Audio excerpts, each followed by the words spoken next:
नमस्कार। आशा करती हूँ कि आप लोगों को अब मेरी आवाज़ मिल रही है। इंटरनेट ट्रबल के चलते थोड़ा लेट हुआ। प्रधानमंत्री जी का संबोधन निश्चय ही आप लोगों ने भी सुन लिया होगा।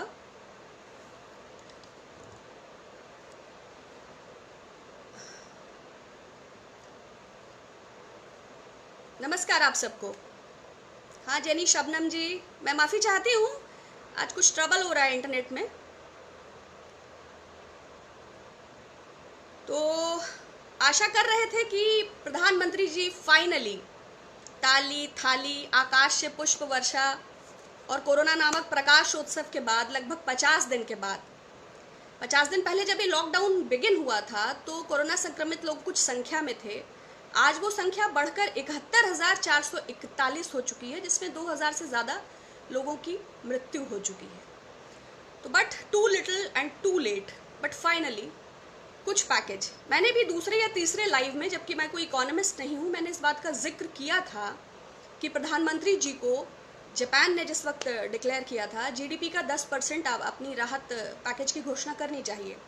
विपक्ष लगातार दबाव दे रहा था कि दिल्ली विस्टा को कैंसिल करिए, बुलेट ट्रेन को कैंसिल करिए, प्रवासियों को सुरक्षित करिए। लेकिन तो आशा मेरी भी थी कि विगत 50 दिनों के इस सोशल डिस्टेंसिंग और आइसोलेशन ने हम सबको एक प्रकार के आत्मबोध और आत्मचिंतन की स्थिति में खड़ा कर दिया है। तो कभी कभी सेल्फ हमें ये रियलाइज़ होता है कि हम अपने सर्वेंट से, अपने डोमेस्टिक हेल्प से, अपने ड्राइवर्स, माली, गार्ड, चौकीदारों से कैसा बिहेव कर रहे थे, हमारे ऑफिसेज की क्या स्थिति है। ज़िंदगी एकदम से बदली। तो मैं ये एक्सपेक्ट कर रही थी कि इस 50 दिन के आत्मबोध के बाद आज जब भारत के प्रधानमंत्री हमें संबोधित करेंगे तो कुछ सारगर्भित तथ्य ज़रूर निकल कर आएंगे। Too little too late, but जो ये पैकेज की घोषणा हुई है ये कुछ अभी डायरेक्शन लेस है, क्योंकि इस वक्त जो देश के सामने बहुत बड़ा संकट है वो हेल्थ इंफ्रास्ट्रक्चर और माइग्रेंट वर्कर्स का है। जैसा कि 8 नवंबर 2016 में भी कहा गया था कि 50 दिन हमें दीजिए और सब कुछ सुधर जाएगा। अभी 25 मार्च को भी कहा गया था कि 21 दिन हमें दीजिए, सब कुछ सुधर जाएगा। लेकिन जो 2014 का ट्रैक रिकॉर्ड है वो कहीं ना कहीं विश्वसनीयता उत्पन्न नहीं करता। ऐसा हो, ऐसी हमें आशा है, लेकिन ऐसा होता नहीं है। प्लस जो विगत कुछ समय से हम देख रहे हैं, तो मैं ये आशा कर रही थी कि राज्य सरकारों को उनका बजट का पहले भुगतान हो, उनको इतनी ढील दी जाए कि वो अपने डीएम, एसडीएम, सीएचसी, पीएचसी के साथ तालमेल बैठा सकें। दुनिया के 140 देशों को देखने के बाद भारत में 1146 या 66 टेस्टिंग प्रतिदिन किसी 1 मिलियन पर हो पा रही हैं। पीपीई किट्स की हालत हम देख ही रहे हैं। जिस पत्रकार ने दिखाया उसको एसटीएफ वाले ले गए। मीडिया हालांकि मेन स्ट्रीम का लगातार, अभी टाइम्स नाउ के सर्वे के मुताबिक मोदी जी की लोकप्रियता में और इजाफा हुआ है, जो आज इस घोषणा के बाद और कई गुना बढ़ने वाला है। लेकिन क्या माइग्रेंट वर्कर्स को लेकर इसमें कुछ है, या जो ये लेबर लॉज के रिफॉर्म के नाम पर 35 से 38 श्रम सुधार के जो संशोधन किए गए हैं, अब तो पीएफएसआई हैंडलिंग भी शायद हटने जा रहा है और रजिस्टर बनाने की भी जरूरत नहीं है। तो ऐसा तो नहीं है कि अपने व्यापारिक मित्रों और उद्योगपति बंधुओं के लिए ये 20 लाख करोड़ का पैकेज भी एक सुनहरे अवसर में, ये आपदा जो है धन उगाही के एक अवसर में तब्दील हो जाए। इसमें असंगठित क्षेत्र के लिए क्या है, संगठित के लिए क्या है, कामगार के लिए क्या है। वो जो 40 करोड़ लोग यूनाइटेड नेशंस के सहयोगी लेबर ऑर्गेनाइजेशन के मुताबिक लगभग गरीबी रेखा से नीचे जा चुके हैं, वो लगभग 12 करोड़ लोग जो गरीब अपनी जॉब गंवा चुके हैं, वो एमएसएमई सेक्टर जो लगभग बंद हो चुके हैं। 50 दिनों में बहुत कुछ बदल चुका है। जब 3 घंटे 40 मिनट का वक्त देकर लॉकडाउन किया गया तो 65 lakh inter state migrant workers का थॉट नहीं था।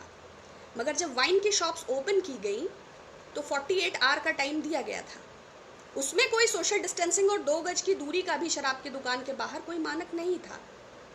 तो सरकार से बहुत सारी अपेक्षाएं हैं। बाकी तो इसको इकोनॉमिस्ट ज़्यादा एलैबोरेट करेंगे, लेकिन फिर भी कुछ 2 महत्वपूर्ण 3 चीज़ें मोदी जी ने कही हैं। I would like to explain it.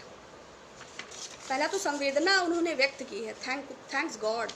इसकी आवश्यकता भी बहुत ज़्यादा थी, क्योंकि जो हालात हम देख रहे हैं, कौन है वो जिन्हें राशन मिल पाया है, जिनके अकाउंट में धन पहुंचा है, जो डायरेक्ट बेनिफिट स्कीम से लाभान्वित हुए हैं, वो लाभार्थी मुझे तो विजिबल नहीं है।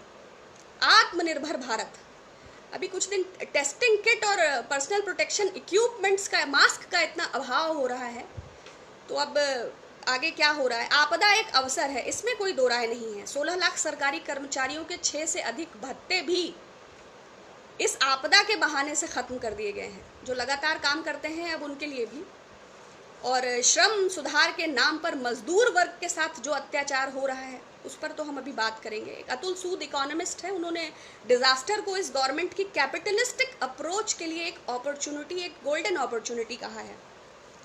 तो ये डायरेक्शन लेस है फिलहाल, क्योंकि जो हेल्थ इंफ्रास्ट्रक्चर और जो माइग्रेंट वर्कर्स को हेल्प चाहिए था उसको ये गवर्नमेंट कितना सुनिश्चित कर पाएगी, इस पर पूरी तरह संदेहास्पद है। और ज़्यादा चांसेस इस बात के हैं कि ये फ़ायदा उन्हीं पूंजीपतियों के रास्ते, उन्हीं उद्योगपतियों के पास पहुंचने के पूरे चांसेस हैं आत्मनिर्भरता के नाम पर, जिनसे बचने के लिए हम सड़क सड़क, मजदूर, ट्रैक ट्रैक, पटरी पटरी जो हम देख रहे हैं। दूसरा, उन्होंने कहा कि वसुधैव कुटुंबकम, जय जगत, दुनिया में हमारी भूरी भूरी प्रशंसा हो रही है।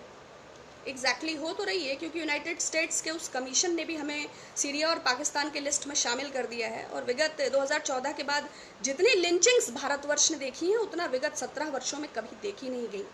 तो निश्चय ही दुनिया हमारी ओर देख रही है, हम एक नए भारत का निर्माण कर रहे हैं। दूसरा, टेक एक्सपर्ट्स ऑफ इंडिया, बहुत सारा टैलेंट है। अगर इतना टैलेंट है तो आरोग्य सेतु जैसे ऐप को गो आईबीबो और मेक माई ट्रिप जैसी कंपनीज क्यों बनाती हैं, जिसमें 40% भागीदारी चाइनीज़ है। भारत के टेक का तो सत्या नडेला से सुंदर पिछोई तक और सिलिकॉन वैली से पूरी दुनिया में डंका है। तो फिर ये 40% चाइनीज़ हिस्सेदारी वाली कंपनियां हमारी निजता और गोपनीयता को ताक पर रखते हुए भारत सरकार क्यों आरोग्य सेतु ऐप इनसे बनवा रही है, ये भी एक्सप्लेन करना चाहिए। ठीक है, package is definitely a good thing जब ये एक्सप्लेन हो जाएगा, but what about PM cares? National disaster management act की अनदेखी के चलते देश ने इस आपदा में भयंकर कष्ट और संकट का सामना किया। जब नेशनल रिस्पॉन्सिव फंड में 3800 करोड़ रुपया था तो नया फंड आरटीआई और सीएजी के दायरे के बाहर क्यों बनाया गया, और अभी तक उसे ये पारदर्शिता सुनिश्चित क्यों नहीं की गई कि कितना धन आया और कितना खर्च हुआ? क्योंकि ऐसा ही एक फंड पुलवामा मार्टरायर्स के समय भी बनाया गया था, जब हमारे प्रधानमंत्री मैन वर्सेस वाइल्ड की शूटिंग कर रहे थे। उस फंड के भी ट्रांसपेरेंसी का कुछ अभी तक पता नहीं चला। और जो 40 जवान इंटेलिजेंस फेल्योर से शहीद हुए, उसकी जिम्मेदारी और खेद भी माननीय प्रधानमंत्री जी द्वारा व्यक्त नहीं किया गया, इसका मुझे दुख है। नमस्कार नीरज कुमार जी। दूसरा, उन्होंने कच्छ गुजरात का उदाहरण दिया। अगर गुजरात का 15 साल का मॉडल इतना हिट था तो अहमदाबाद में 5000 से ज़्यादा कोरोना संक्रमित हैं। हेल्थ इंफ्रास्ट्रक्चर की क्या पोजीशन है जो केरला से डॉक्टर्स बुलाने पड़ रहे हैं?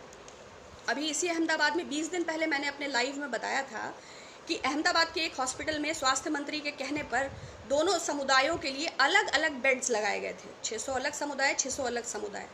तो नए भारत की नई तस्वीर है या ये बददुआओं का परिणाम है?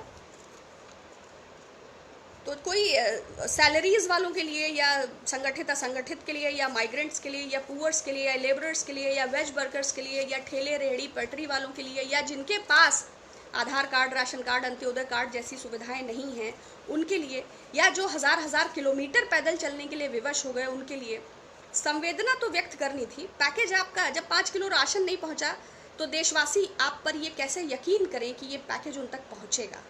न मालूम कब पहुंचेगा। तो ये आर्थिक सुधार जो है वो पूंजीपतियों के लिए एक, ये आपदा जो है ये सुअवसर होगा उनके लिए जिन्हें मजदूरों के अधिकारों का अतिक्रमण करना है, उनके लिए ये डेफिनेटली अवसर होगा। और आपके लिए ये अवसर होगा उन 16 लाख कर्मचारियों के अधिकारों को रौंदने का। दूसरा, आपने महत्वपूर्ण बात करी, हाँ, तब जब कुछ सैकड़ों में कोरोना संक्रमित थे तो स्ट्रिक्टली लॉकडाउन का पालन किया हमने। आज जब ये संख्या 71,441 हो गई है तो आप श्रमिक ट्रेन चलाएं या जो भी करें, जो 400 राह में चले गए, जो ट्रक रेलवे की पटरी पर चले गए, जो बहुत हम लोगों ने भयानक सीन्स देखे हैं, वो जो हृदय विदारक चित्र, जो वेदना हमने देखी है, प्रधानमंत्री जी आपको उसका दुख व्यक्त करना चाहिए, ये नेसेसरी है। Regulations of employees and conditions of service act 1979 of industries, इस एक्ट के मुताबिक, ये 79 है, wages, journey allowance, displacement allowance, जब ये प्रावधान है तो ये क्यों नहीं ये सुनिश्चित क्यों नहीं कर रही है सरकार? क्यों नहीं अलाउंसेस, क्यों नहीं डेली वेजर्स के लिए डिस्प्लेसमेंट अलाउंसेस? जब 65 लाख एक आंकड़े के मुताबिक इंटरस्टेट माइग्रेंट्स की संख्या है, तो सरकार इतनी बड़ी संख्या को कैसे इग्नोर कर सकती है? और एक सर्वे का एक डेटा है, मैंने बताया अनिल सूद इकोनॉमिस्ट, इन्होंने ये डेटा दिया है। 2018-19 के इकोनॉमिक सर्वे के मुताबिक 1/3 लोगों को न्यूनतम मजदूरी कानून के अंतर्गत ही नहीं आते हैं। श्रम मंत्रालय 2015 की एक रिपोर्ट है, कृषि एवं गैर कृषि क्षेत्र में 82% मजदूरों के पास कोई लिखित कॉन्ट्रैक्ट ही नहीं होता है। ये आपके पैकेज के दायरे में कैसे आएंगे? आपकी सरकार 6 साल से है। 77.3% लोगों को समय पर वेतन और छुट्टी मिलने का कोई प्रावधान ही नहीं है। आप जो रिफॉर्म्स लेबर लॉज में कर रहे हैं, उससे बंधुआ मजदूरी, ठेका मजदूरी और बाल मजदूरी को स्पष्ट बढ़ावा मिल रहा है। तीसरा, 69% लोगों को किसी भी प्रकार की कोई सामाजिक सुरक्षा ही नहीं है। आप किसको संबोधित कर रहे हैं? और इन हजारों लोगों को छोड़ दीजिए जो पलायन कर रहे हैं, 40% वो जो अपने स्थान पर रुक गए, उन्होंने किसी प्रकार का पलायन नहीं किया। वो लाइनों में लग के 2-2 किलोमीटर जाके वो लोग रोटी खा रहे हैं। उनके लिए पारिश्रमिक, उनके लिए वेतन, उनके लिए भत्ते की हमें बात करनी थी, और हम मरने वालों के मुआवजे पर भी बात नहीं कर पा रहे हैं। ये देश का दुर्भाग्य है, ये देश के लिए दुखद है, और भारत के प्रधानमंत्री को इसकी जवाबदेही बनती है। आपको जिम्मेदारी लेनी पड़ेगी उन डॉक्टर्स की जो पर्सनल प्रोटेक्शन इक्विपमेंट्स के अभाव में काम कर रहे हैं, एम्स द्वारा लिखी गई उन चिट्ठियों की जिनको नज़रअंदाज करते हुए आपने ऐन मौके तक निर्यात को जारी रखा। आपको जिम्मेदारी लेनी पड़ेगी कि WHO के पैंडेमिक घोषित करने के बाद भी आपने इस चेतावनी को गंभीरता से नहीं लिया, और अब आपकी सरकार के जिम्मेदार लोग सिर्फ सोशल हार्मनी एंड पीस को डैमेज कर रहे हैं। आपने अपनी नाकामियों को छुपाने के लिए तबलीगी प्रोपेगेंडा को प्रोजेक्ट किया। आपको इस बात की रिस्पॉन्सिबिलिटी लेनी पड़ेगी। आप एक पैकेज की घोषणा करके अपने संवैधानिक दायित्वों से मुक्ति नहीं पा सकते। आपको PM केयर्स की पारदर्शिता को प्रदर्शित करना पड़ेगा, ये आपकी जिम्मेदारी है। आप हिंदुस्तान के निजाम या शहंशाह नहीं हैं, एक लोकतांत्रिक पद पर बैठे हुए एक जिम्मेदार प्रधानमंत्री हैं, और हम आपसे आशा करते हैं कि उपदेश, प्रवचन, भाषण के अतिरिक्त जिम्मेदारी का प्रदर्शन करें, स्पष्टता दिखाएं अपने वक्तव्यों में। ये नैतिक शिक्षा की क्लासेस बंद कीजिए। Be very genuine, be very practical and reply and show some dignity and respect to those who are poor. वही ग्रामीण अर्थव्यवस्था की रीढ़ है। आपको याद होगा प्रधानमंत्री जी ने कहा था कि मनरेगा कांग्रेस की विफलताओं का स्मारक है और मैं इसका गाजे बाजे से ढोल पीटता रहूंगा। आज सुशील मोदी जी बिहार में कहते हैं कि वो गरीब की रोटी का निवाला है, उसकी थाली का। आज शिवराज सिंह मध्य प्रदेश में कहते हैं कि वो रीढ़ है हमारे ग्रामीण मध्य प्रदेश की। इस वक्त आपको माफ़ी मांगनी चाहिए विपक्ष से, और आपको माफ़ी मांगनी चाहिए उन मजदूरों से जिनका आपने मजाक उड़ाया। आपको धन्यवाद करना चाहिए खाद्य सुरक्षा कानून का और मनरेगा का, और आपको भी ज़मीनी नीतियाँ बनानी चाहिए। ये जो कॉरपोरेट प्रैक्टिसेस हैं, ये जो आपका ये जो चेहरा कैपिटलिस्टिक अप्रोच इस श्रम सुधार कानून की आड़ में आ रहा है, आपको इसके लिए शर्मिंदा होना चाहिए। ये आपका देश है, देश ने आपको प्यार दिया है, आपका चयन किया है, आपको शिखर पे बिठाया है, आपको लोकप्रियता के आकाश पे बिठाया है। आप देश के साथ ऐसी गद्दारी, ऐसी दुर्भावना कैसे रख सकते हैं? वो मजदूर 2-2, 400 किलोमीटर चल के आपके लिए वोट डालने गए थे, आपने उन्हें रोटियों पे मोहताज कर दिया, आपने उन्हें तबाह कर दिया, आपने उन्हें बर्बाद कर दिया। आपको इसकी जिम्मेदारी लेनी पड़ेगी। सिर्फ घोषणा करके आप अपने कर्तव्यों से इतिश्री नहीं कर सकते। बहुत धन्यवाद। मैं आशा करती हूँ आप लोगों की तरह। नमस्कार आयुष जी, नमस्कार अहमद जी, नमस्कार चंदन जी, नमस्कार अमित कुमार जी, अंकुर सिंह जी। किसी के पीछे किसी को छुपने की आवश्यकता नहीं है। हम भारत गणराज्य के नागरिक हैं और ये हमारे अधिकार हैं। बहुत धन्यवाद। फिर पुनः बात होगी।